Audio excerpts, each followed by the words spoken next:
Live from Central Pennsylvania, this is CBS 21 News This Morning.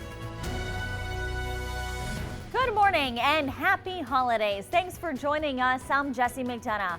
Over the next hour, we're going to be taking a look back at the crazy year that's been 2020, taking a look at the stories that have defined the past 12 months. You can point to three major developments this year that have left an impact on everyone.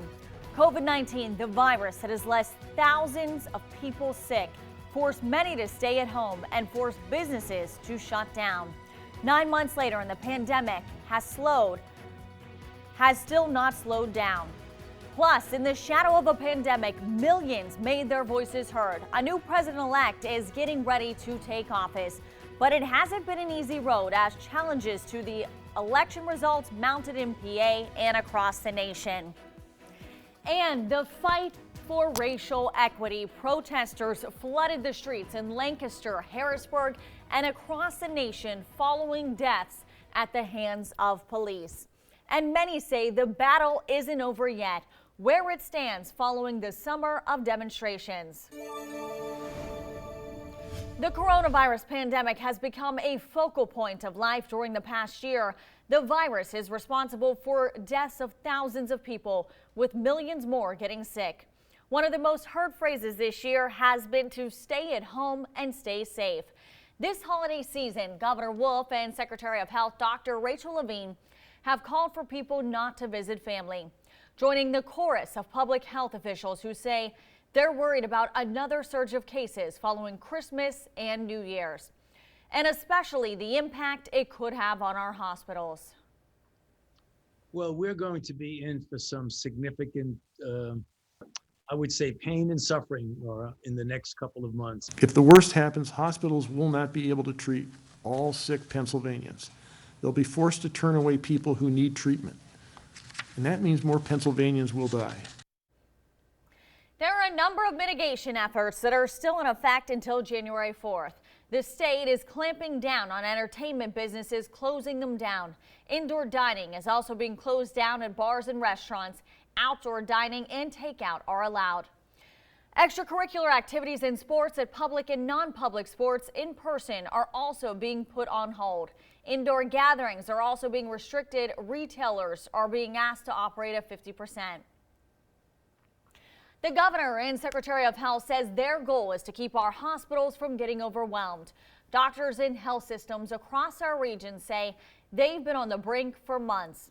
At Penn State Health, doctors there say they've had to get flexible with changing plans and making sure they have hospital beds. However, they say the uncertainty is causing real-world problems for everyone.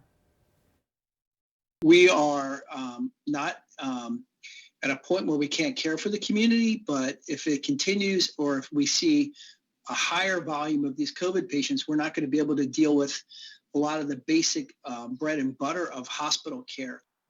Doctors say there is good news in the fact that COVID-19 treatments have improved over the past few months. And the impact of the coronavirus goes beyond just people sick and in the hospital. For many, recovering from the virus has been taking place for months. Amber Jackson caught the attention of countless people in Central PA after posting a Facebook video while quarantined. Our Jasmine Brooks caught up with a mother of two to see how she's doing now. We're just not doing it. A sad reality for the Jackson family's holiday. What's your reaction to people who are not taking this seriously? At this point, I'm angry. Amber Jackson shares her candid opinion 8 months after testing positive for COVID-19. My husband came in the room and said, Sage wanted me to tell you that you're not allowed to get sick anymore and that you're not allowed to die from the COVID. The mom of two spent nearly a month's time quarantined in her bedroom, away from her children and husband. How are you feeling mentally? Exhausted. It's hard to know you can't be the person you want to be. I am a lot quicker to anger and to be irritated. I just wanted to come on and tell y'all about my personal COVID journey. So if I start coughing, you hear me breathing heavy, you just as part of it. Jackson says she is still feeling symptoms today. The first symptom that lasted the longest was migraines at daily. The sensitivity to light, to sound, I still have those daily. My stomach still feels like how you usually after you have a stomach bug. How it's kind of, you don't know if you can eat or not. It's really sensitive to food. That's a daily occurrence. I still have this sensation of something stuck in my throat. Testing positive for COVID has turned her year upside down. In addition to dealing with her diagnosis, Jackson has asthma and fibromyalgia. And to add even more to her plate, she's now homeschooling her 2 kids. It's been a lot. Trying to get school clothes, food, pay the bills. It's really been hard. I just got another job where I can now work from home. Needless to say, when it comes to the holiday, we would rather take these few months away from each other and live off of phone calls than have to miss somebody permanently because we just wanted to be flamboyant about a pandemic no one knows anything about. I'm CBS 21's Jasmine Brooks. Many Central PA businesses have been forced to shut down due to the pandemic. In York, what's normally a bustling restaurant row has been gutted. Places like Vito's Pizza, the Left Bank Restaurant, and the White Rose Restaurant Group all forced to close up shop for good. And it's not just restaurants that have been forced to close. In Lancaster County, smaller places like Lidditz Framing and Fine Arts closed down. All of them saying the hurdles of the pandemic were just too much to overcome. I weathered the 2008 economic crash, and then this pandemic was almost like the straw that broke my back. I mean, because you can only crawl out of a hole so many times and reinvent yourself. It gets to be challenging.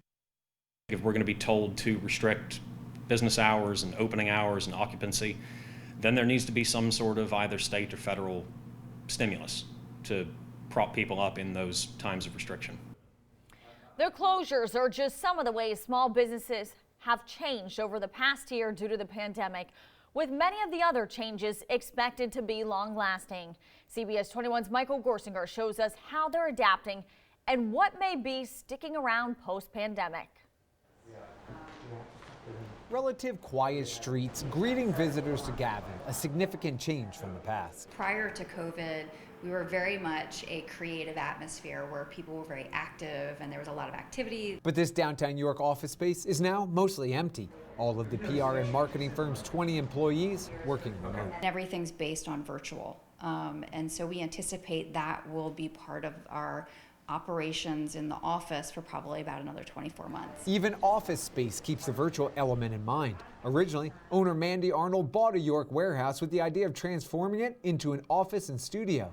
Now, without the need for a huge building, expansion moves next door into a much smaller footprint. It really has spurred some innovative moments. There's been some silver lining to it, but we've absolutely had to pivot with creative problem solving. Business here has been pretty steady. I mean, definitely the shutdown was tough. Since reopening after the COVID closure, a few new safety measures adorn Artemis Vintage in York. Plexiglass at the register, hand sanitizers at the entrances, and simple signs reminding people to be a little less handsy. We've gone and adapted to the current suggestions or mandates. And customers are responding. Owner Aaron Marshall is seeing clientele bouncing back after the shutdown. Besides coming in the door, most people appear to be understanding of the ways of the world and comfortable that changes will be with us for a while. The public has been very receptive to kind of doing what needs to be done to limit their exposure as well as other people's exposure. There's going to be a lot of changes that will stick around. I think this has spurred some energizing innovation. However, the future of commercial real estate, that really is in flux. Many companies throughout the pandemic realizing they probably don't need all of this extra office space. That means not only a lot of dark offices, but possibly a dark future for commercial properties. In York, Michael Gorsinger, CBS 21 News. Our look back at the top stories of 2020 continues. The impact the coronavirus spread beyond businesses and people's health. It still continues to hit our local schools hard. We'll show you how officials have been able to make adjustments to keep students safe. Plus, the presidential election in the books, but it didn't come without a major fight. We're taking a closer look at some of the biggest lawsuits filed contesting the results.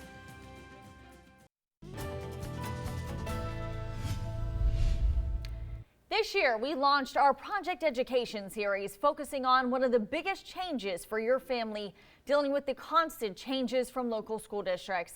In Central PA, some of our largest school districts have been fully virtual all year, or they've been in a hybrid model, being in class only a few days a week and online. Most recently, all public schools have been forced to sign an attestation form requiring districts to double down on mitigation efforts, including universal masking and contact tracing. The Departments of Health and Education have also asked districts to come up with a plan for if cases continue to rise, saying they should think about going virtual if they haven't already. Schools don't operate in a vacuum. And many of the things that we see happening at our schools are in many cases a result of what's happening at the community as well. If schools fail to comply with the regulations, the state says it can step in and immediately suspend in-person learning. For the students who have returned to class, one of the challenges has been keeping facilities clean. Earlier this year, CBS 21's Ryan Eldridge got the chance to see how they're doing just that in the Penn Manor School District. Cleaning supplies will be in high demand this fall as schools work to clean, disinfect, and keep areas safe. At Penn Manor, it's all about the products they use and the areas that they cover. We feel very strongly that we need to have students in classrooms, at desks, learning from teachers.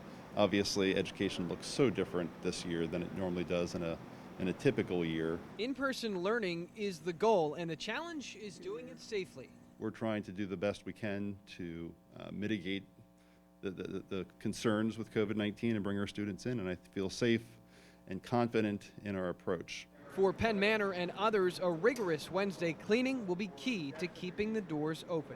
During the day, we're basically getting the tops of the chairs, tops of the tables. On Wednesdays, they'll come through, they'll clean the table legs, the bookshelves, everywhere. So every room will be totally disinfected. While good products and practices are essential, it's more about a state of mind, a preparedness, and an understanding of what will help mitigate any issues moving forward. I had a teacher who shared something with me, and it's a 5-point plan for the school year, from 1 being the most important to 5 a lower priority, and number 1 was making students feel safe. Number 2 was making students feel comfortable in the classroom. And learning will also occur, but it's not the number 1 goal for a classroom teacher this year. Cleaning supplies and equipment will be made available to staff and/or teachers so that if they see or hear anything, they can quickly disinfect it. As for the school, they feel as though they can keep students and staff safe once they're inside of their facilities. For CBS 21 News, I'm Ryan Eldridge. The pandemic wasn't the only story that took headlines this year. Millions took part in a historic presidential election. A look back at the race between Joe Biden and Donald Trump.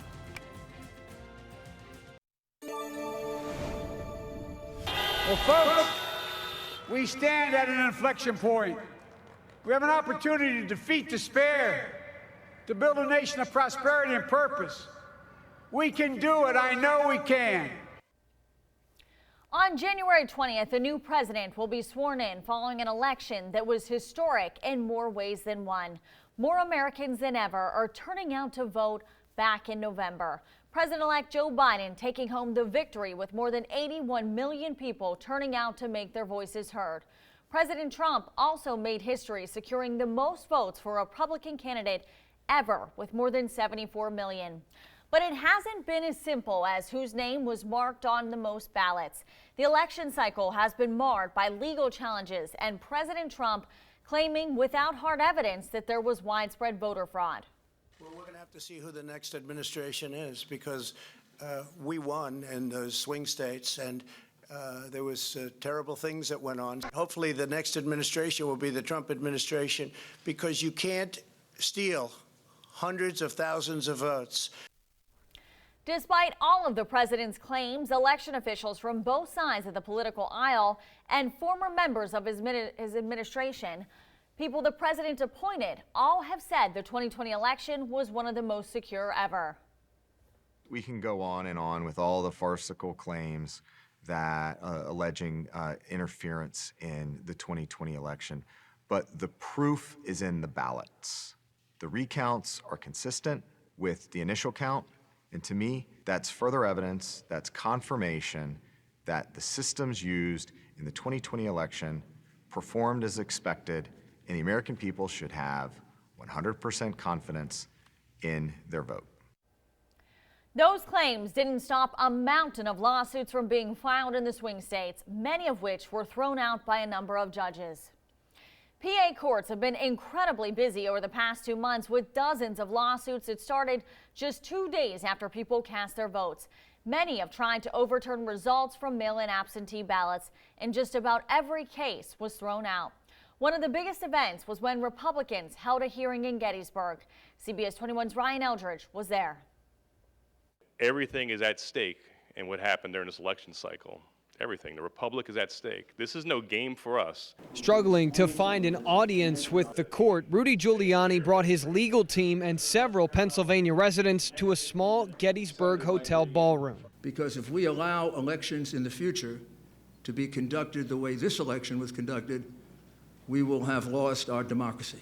Over several hours, like he would during a legal proceeding, Giuliani called on Pennsylvanians, many who suggested that canvassing operations did not follow the letter of the law, some who called voting machines and data reporting into question. He also called on the President of the United States, joining via telephone after a key staffer was diagnosed with COVID-19. This is going to be your crowning achievement because you're saving our country. Thank you all very much. Thank you. There was no resolution. Giuliani still has legal battles across the country, but there was a lot of feedback outside and across the Commonwealth.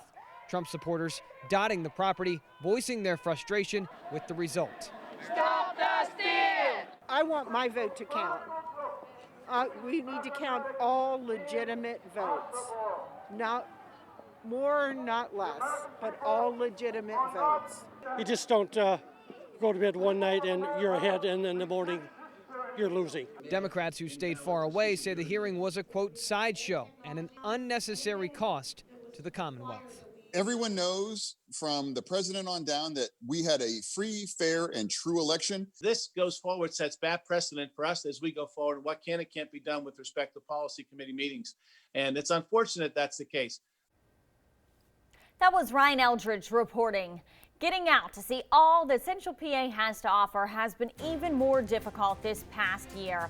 Fortunately, we got you covered. We take you sailing over the beauty of our region from Skyview 21. Coming up.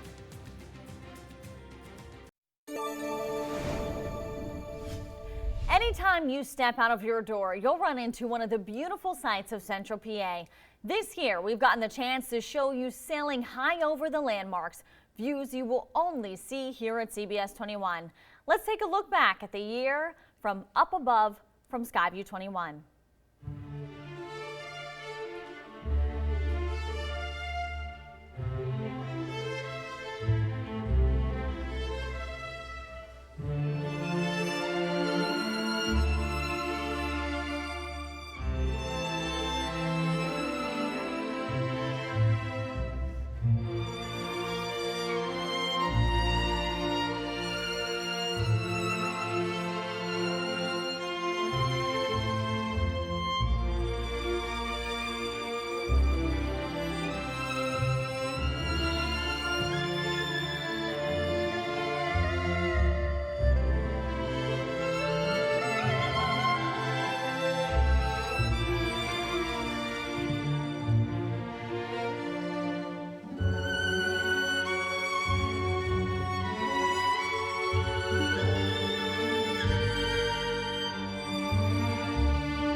Our look back at the top stories of the past year continues. Coming up in our next half hour, we take another look at the impact of COVID-19, mitigation becoming a theme of the year, how we've been able to make it through the year, and the light at the end of the tunnel.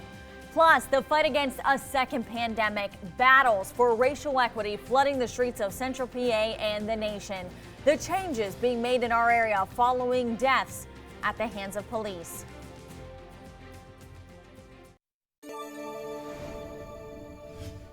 Welcome back and happy holidays. I'm Jessie McDonough. This morning, we're taking a closer look at the stories that have shaped our region and the country in 2020. They include a historic presidential election, more people than ever before making their voices heard in person and through the mail, leading to a new president to be sworn in on January 20th. And the push for social justice. Some changes have come to local cities and police departments following protests throughout the summer, sparked by deadly incidents at the hands of police. But the story that's had the biggest impact on everyone this year has been COVID-19. It's been a year of mitigation restrictions on where people can go and what they should wear as we've tried to stem the spread of a deadly virus. Thousands of Pennsylvanians have gotten sick from the coronavirus and thousands have died. Right now, public health officials are pleading for you to watch this show from home, to stay home for the holidays. Until January 4th, restrictions are in place, banning indoor dining, closing down entertainment, businesses, and gyms, stopping youth sports, and limiting gatherings, among other things. It's not the fault of the restaurant owner or the bar owner or their employees or their patrons. It's not their fault that COVID spreads easily in these conditions. It's just the nature of the disease.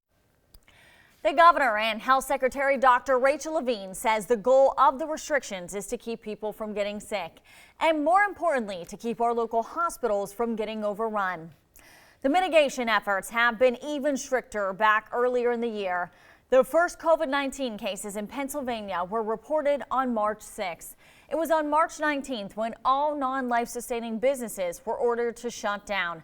Then on March 23rd, the first stay-at-home order was issued, going statewide on April 1st. Reopening was done in 3 phases: red, yellow, and green. It wasn't until July that every county was allowed to finally go back into the green phase. However, life has not been normal since March, as capacity limits have been in place for events ever since. Mitigation efforts have hit businesses incredibly hard. This year, we've seen a number of local shops close up for good, saying they couldn't stay open while following the rules. A handful of restaurants are among them. And as our Michael Gorsinger shows us, they've been preparing for the worst for months. All dressed up. It looks like Christmas at the Roosevelt Tavern, but the feel is a bit eerie. Now we're getting into our Christmas season, where we would normally be packed. Already almost $400,000 in the hole for 2020. The struggle is real for Byron Kerr at the Roosevelt Tavern in York. December, the time to shine. But this year is shaping up to be anything but merry and bright. Christmas parties are what finish out the year strong and get you a start on the following year.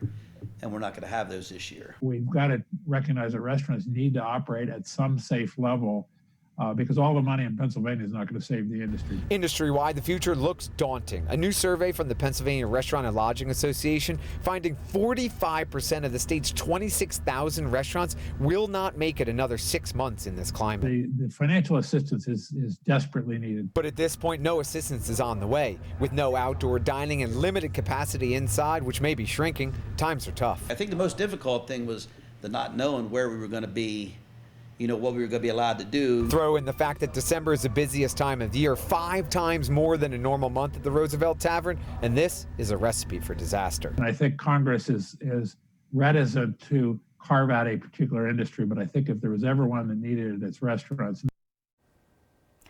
That was Michael Gorsinger reporting. The closure of businesses across the state is one of the reasons why the pandemic has become a political flashpoint this year, especially as people have fought to keep things open. First, the Secretary of Health needs to go, and the governor should have taken action months ago on this whole thing here. But let's get somebody here with actually policy training and real training in epidemics and epidemiology, and then I think we'll see something turn around. Businesses that do follow the whims of local politicians and ignore the law and the welfare of their customers will probably find themselves uninsured. Lawmakers have called for the federal government to provide more financial help. Statewide, all of the CARES Act funding has gone to filling the state budget. Outside of financial help, one of the things that has been questioned this year is the availability of COVID-19 testing in Pennsylvania. Unlike our neighbors in Maryland, West Virginia, and Delaware, where all people are encouraged to get tested, PA has taken a measured approach, primarily testing people who show symptoms. However, over the past month, the state has been setting up testing strike teams, providing tests for people in certain counties that do not have health departments. CBS 21's Ryan Eldridge dug deeper into the state's testing strategy. We're trying to balance the availability of tests to the people who need it most. Testing the sick isn't the same as testing everyone, and here in PA, the state's unique plan to mitigating the virus doesn't seem to include Pennsylvanians who aren't showing symptoms. The medical community has always said that it's not particularly helpful to just throw the doors open and test every single person. One, because it then maybe prevents people who are in a higher risk from getting the test. And two, because it's not really that helpful. Many acknowledge a test for anyone who wants it would be the best way to slow asymptomatic spread, which is major problem area for PA. There is asymptomatic testing that is done that is valuable to kind of determine where disease may be. How do we do it? Well, Maryland's found a way by throwing every resource they have and have received from the federal government into a coordinated response. There's a drive-through tent set up in different areas on the shore. There's one right here, right down the road from me at the health department. You can just get in line and go get tested. As for why PA isn't more like Maryland or, say, New Jersey, state legislators say an overall mindset may be to blame. People aren't really concerned about bringing it into the household. I think that's where we are. You've got to take this seriously to respond to it seriously. They are not taking it seriously. The fact that we're not doing the universal testing as you describe it, the shotgun approach, doesn't mean we're not controlling disease, because Pennsylvania is. That was Ryan Eldridge reporting. The pandemic has canceled a number of events this year and already several others as we move forward into 2021. In the next few weeks, the state will be holding a virtual farm show. Instead of filling the farm show complex in Harrisburg, they'll be holding the events on the Department of Agriculture's Facebook. There will be no butter sculpture this year as well. Officials saying they were thinking about the safety of the sculptures. And not everything was destroyed by the pandemic. Many events carried on by going virtual or moving to a more socially distant venue. High schools across the state were able to continue fall sports. While following some changes, athletes were able to play a football season and other fall sports. We also had a state championship team in our backyard as the Steel High Rollers won the PIAA Class 1A title against Jeanette. Fortunately, hope is on the way. Coronavirus vaccines have been approved for emergency use in the U.S., with the first shots going to frontline healthcare workers. Studies have found multiple candidates from Pfizer and Moderna to be more than 90% effective at stopping the spread of the virus. Public health officials say they're hoping this will eventually help get things back to normal. But they stress you don't have to worry about the safety. The speed with which it's been done does not compromise safety. Don't deprive yourself of the advantage of an extraordinarily important advance in science by not getting vaccinated. Doctors say they hope to have the vaccine available to the general public by the second quarter of 2021. And if there's one thing 2020 has proven is that we are all willing to fight. This year, battles also raged over the presidential election. We're breaking down how history was made across the nation and here in Pennsylvania. Plus, the battle for racial equity, demonstrations taking place across the country in the wake of deadly shootings at the hands of police. How folks have been able to bring about some change.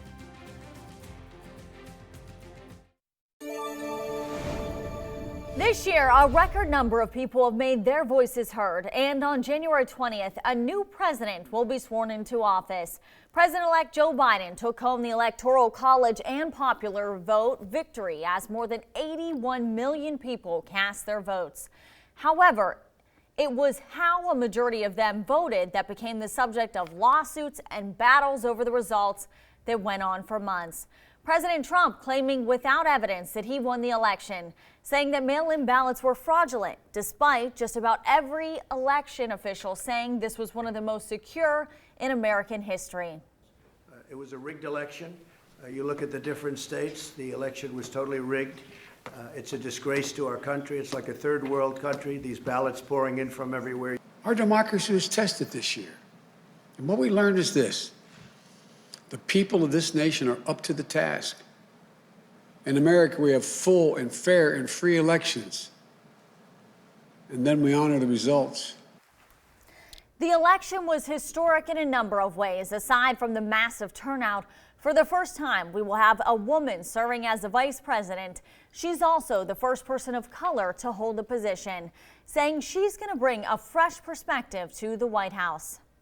Democrats may have won the White House, but it was Republicans who performed well in down ballot races this past year as they picked up seats in the House of Representatives. In our region, Congressman Scott Perry held off a significant challenge from Eugene DePasquale, and Representative Lloyd Schmucker also won re-election.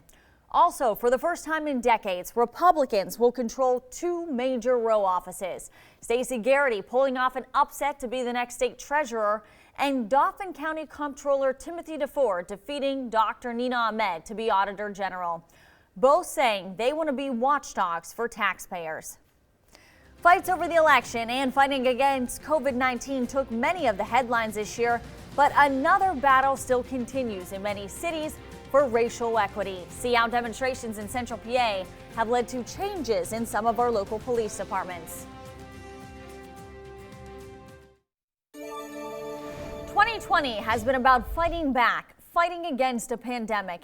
For many, fighting against racism. The summer was filled with demonstrations like these ones across the country, and the deaths of unarmed black men at the hands of police also sparked protest right here in Central PA. Stand up!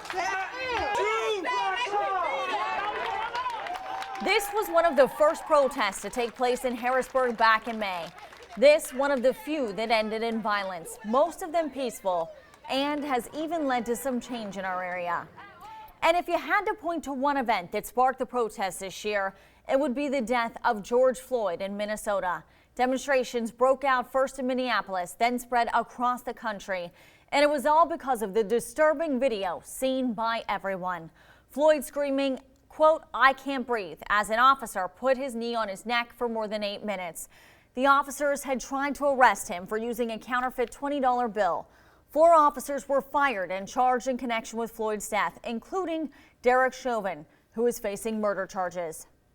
Central PA also saw an act of police violence that led to outrage, the deadly shooting of Ricardo Munoz back in September. Just hours after the incident, they released this body camera footage. It shows Munoz, whose parents say suffered from mental health issues, being shot by officers after charging at officers with a knife. No officers was charged in that shooting, with the district attorney saying it was justified use of force. However, that did not stop protests in the city.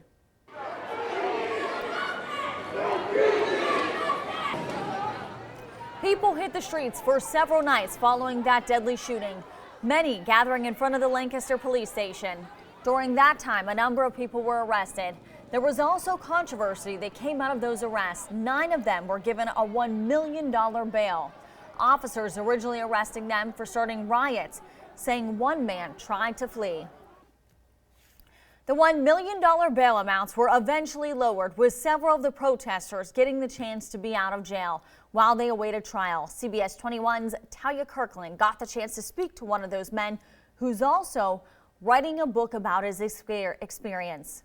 It's been nearly 3 months since 13 protesters were arrested and held on $1 million bails following the fatal police shooting of Ricardo Munoz.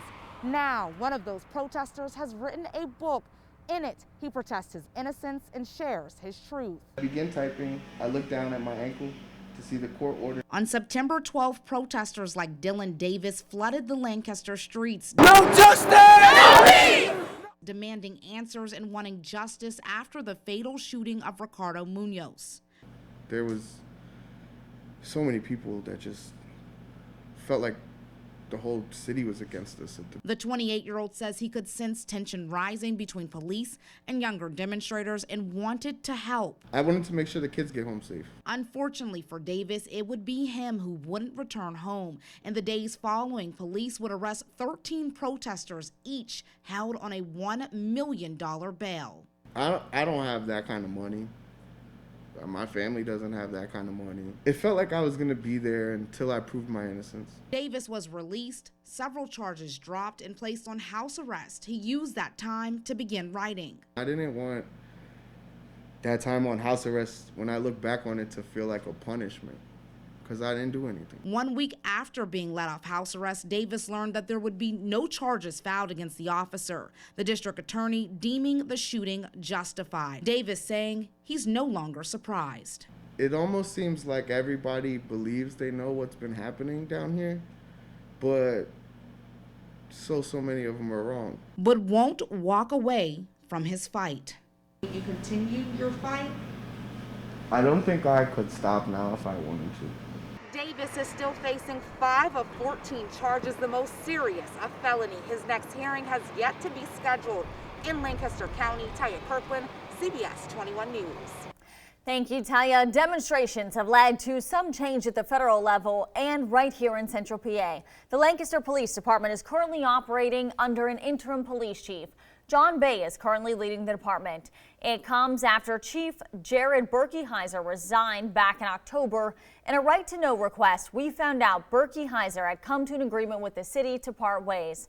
Mayor Deneen Sirachi saying the two did not see eye to eye when it comes to what the future of the department should look like. We are a model in our county in terms of progressive policing. And I'm really looking forward to building on that. This is a really important investment for us to make in our community. Mayor Sirachi says they're looking for a chief who is willing to deal with racial equity issues in the city. And for many, getting the chance to see the sights of Central PA has been no easy task. Coming up, we'll take you high above the region in a look you will only see here from Skyview 21.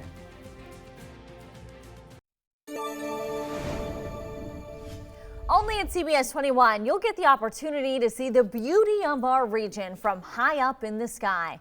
This year, we got the chance to take Skyview 21 to even more places, giving those of you who weren't able to leave your home a chance to experience the sights.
Those are a look at just some of the biggest stories that have shaped our region over the past year. You can see all of our reports and follow the latest news at CBS21.com and by downloading the CBS 21 News app.